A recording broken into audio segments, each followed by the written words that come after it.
گوجری زبان میں اپڈیٹ سنیے۔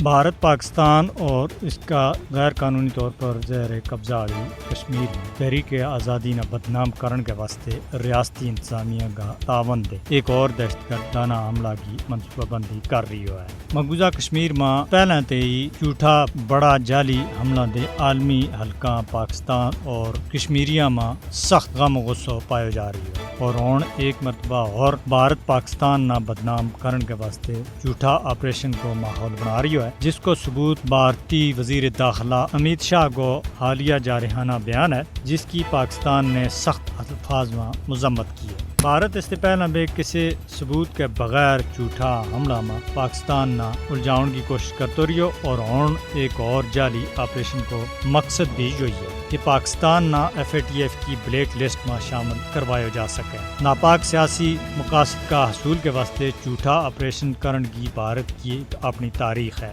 بھارت ہمیشہ مظلوم کارڈ پھرتو رہی اور پاکستان نہ اپنی ناکامیاں کو ذمہ دار ٹھہراتے رہی ہے۔ سمجھوتا ایکسپریس دھماکوں پٹھان کوٹ اور اوڑی اور جموں میں بھارتی فضائیہ کا اڈا پر حملہ بھارت کی طرف سے اس سے پہلا کیا گیا جھوٹا آپریشنز کا بڑا ثبوت ہے۔ مقبوضہ کشمیر میں حق خود ارادیت کا حصول کے واسطے کشمیریوں کی جدوجہد اقوام متحدہ کا چارٹر کے عین مطابق ہے۔ اس واسطے جدوجہد آزادی نہ دہشت گردی کے نال جوڑن اور اس سلسلہ میں پاکستان نہ بدنام کرن دے بھارت نہ کچھ بھی نہیں مل سکو۔ پاکستان اور کشمیری عوام اپنے خلاف بھارتی ناپاک منصوبہ نہ ناکام بناؤن کے واسطے پر عزم ہے۔ RSS کی حمایت یافتہ مودی حکومت کسی بھی دہشت گردانہ حملہ دے مقبوضہ علاقہ میں انسانی حقوق پامالیاں دے عالمی برادری کی توجہ ہٹاؤن کی کوشش کر رہی ہے، لیکن وہ اس میں کسی بھی صورت میں کامیاب نہیں ہو سکتا۔